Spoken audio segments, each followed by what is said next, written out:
Hello everyone, welcome to সঙ্গী সাথী পাঠশালা। আজকে আমরা DElEd part 2 session 2024-26 educational studies CC02 এর চ্যাপ্টার 3 শুরু করব। ইতিমধ্যে আমাদের চ্যাপ্টার 2 কমপ্লিট হয়ে গিয়েছে।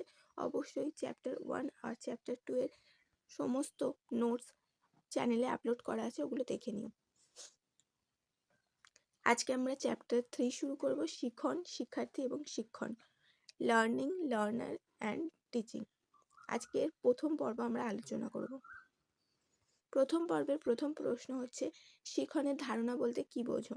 মনস্তত্ত্ববিদগণ তাদের দৃষ্টিভঙ্গি অনুযায়ী শিখন সম্পর্কে ধারণা পোষণ করেন। এই দৃষ্টিভঙ্গিগুলি হলো, মনস্তত্ত্ববিদগণ তাদের দৃষ্টিভঙ্গি অনুযায়ী শিখন সম্পর্কে তাদের ভিন্ন ভিন্ন ধারণা পোষণ করেন।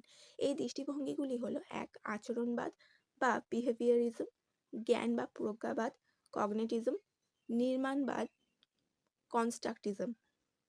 পরের প্রশ্ন হলো, আচরণবাদ অনুসারে শিখনের ধারণা কি?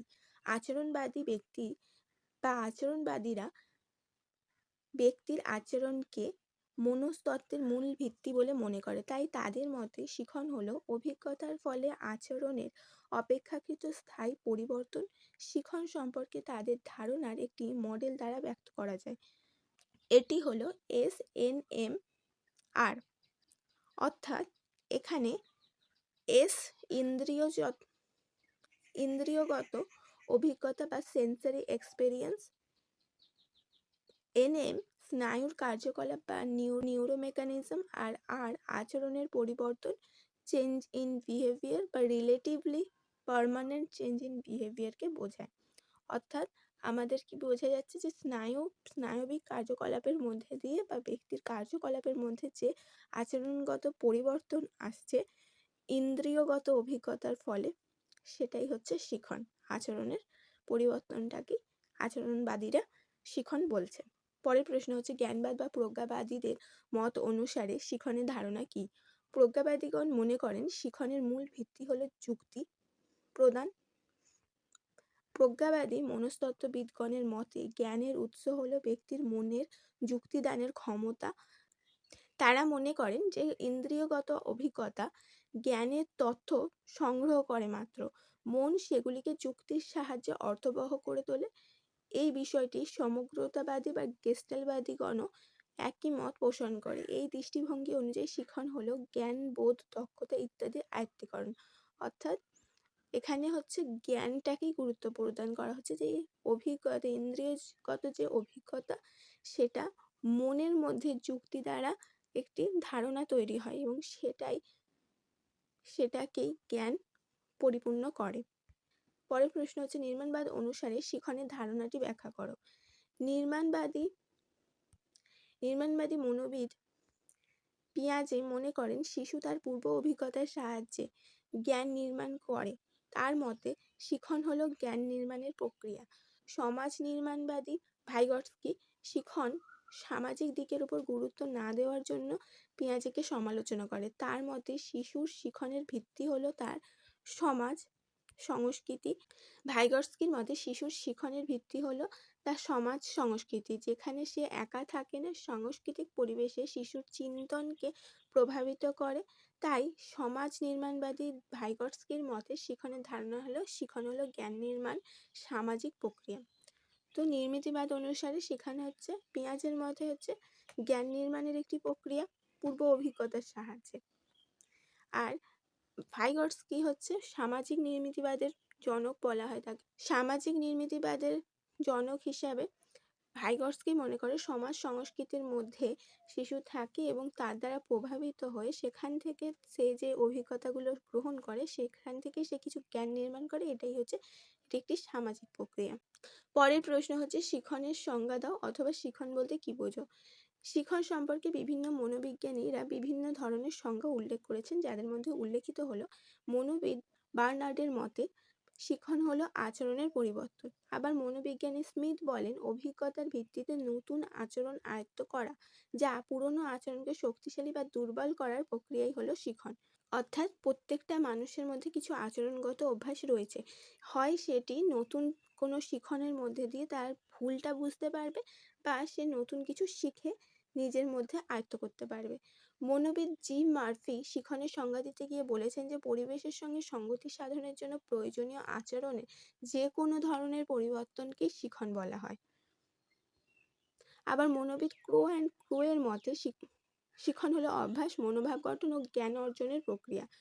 তো এটা হচ্ছে তোমাদের যদি শিখনের যে প্রশ্নটা যদি তোমাদেরকে 7 নম্বরে বা 4 নম্বরে দিয়ে দেয়, তাহলে এখান থেকে মেন যে সংজ্ঞাটা তার সাথে 2-3টি এই মনোবিদদের মনোভাব বা মনোবিদদের সংজ্ঞা অবশ্যই দিয়ে দেবে।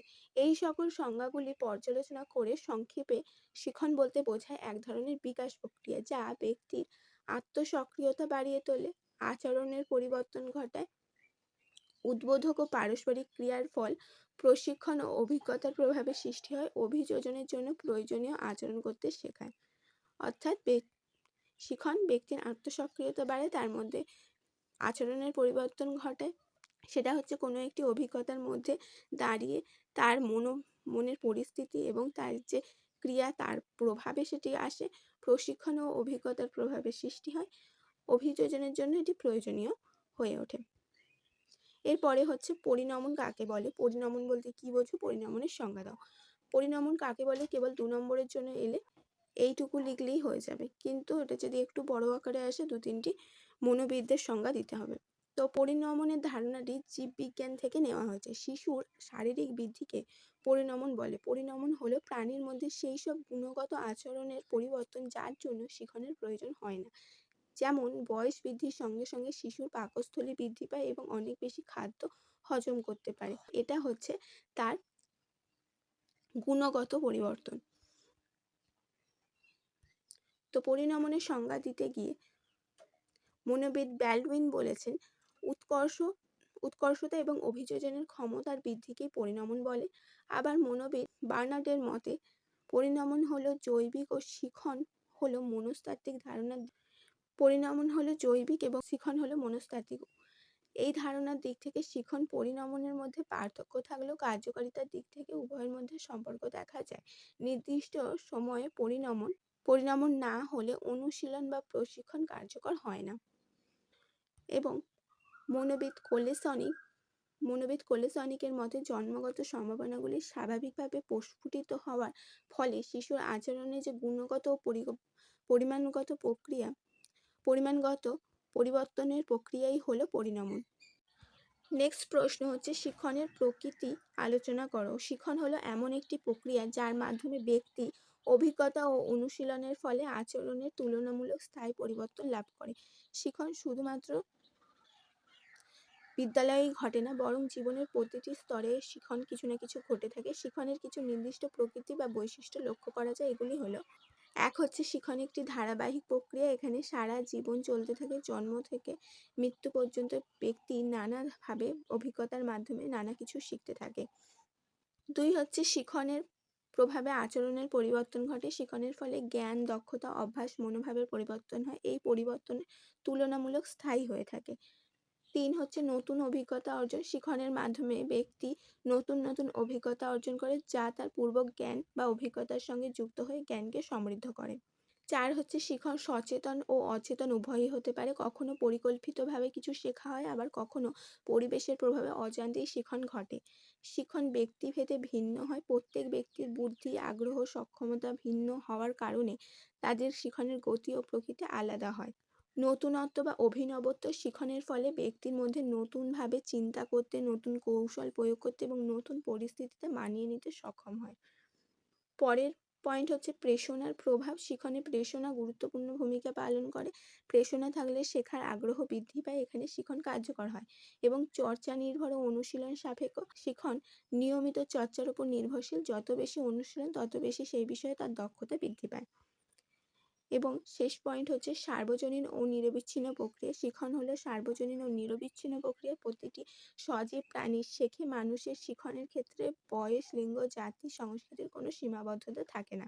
পরের প্রশ্ন হচ্ছে শিখনে অধিতক্কা বলতে কি বোঝো বা কাকে বলে। শিখনের উপর অনুশীলনের ইতিবাচক প্রভাব দেখা যায়। শিখনের উপর অনুশীলনের প্রভাব বিষয়ে বহু পরীক্ষা করা হয়েছে। পরীক্ষায় দেখা গেছে যে প্রথম দিকের অনুশীলনে শিখনের দ্রুত বৃদ্ধি ঘটে, তারপর বৃদ্ধি ঘটে কিন্তু তা হার কিছুটা হ্রাস পায় বা কমে যায় এবং এমন এক সময় আসে যখন শিখনের উপর অনুশীলনের প্রভাব দেখা যায় না, তাকেই শিখনে অধিদক্ষা বলা হয়। তবে প্রেষণার বৃদ্ধির ফলে বা শিখন পদ্ধতির পরিবর্তনের ফলে অধিদক্ষা অতিক্রম করা যায়। এই হচ্ছে শিখনের অধিদক্ষা বলতে কি বোঝো। পরের প্রশ্ন হচ্ছে শিখনের প্রধান বৈশিষ্ট্যগুলি আলোচনা করো। শিখনের প্রধান বৈশিষ্ট্যগুলি হলো: 1. শিখনের দ্বারা ব্যক্তি নতুন আচরণ সম্পন্ন করার যোগ্যতা অর্জন করে। 2. কোনো নতুন অভিজ্ঞতার দ্বারা অর্জিত আচরণের পরিবর্তন বা নতুন আচরণ সম্পন্ন হলো শিখন। শিখন ব্যক্তিকে যে কোনো ধরনের অভিযোজনে উপযোগী করে তোলে। শিখনের ফলে বিকাশ ঘটে। শিখন প্রক্রিয়া ব্যক্তির আত্মসক্রিয়তাকে জাগিয়ে তোলে। শিখন ব্যক্তির কর্মধারায় পরিবর্তন আনে, কাজের মধ্যে পরিবর্তন আনে। শিখন সর্বজনীন ও ধারাবাহিক প্রক্রিয়া। শিখনের জন্য অনুশীলনের প্রয়োজন হয় এবং শিখন একটি উদ্দেশ্যমুখী প্রক্রিয়া।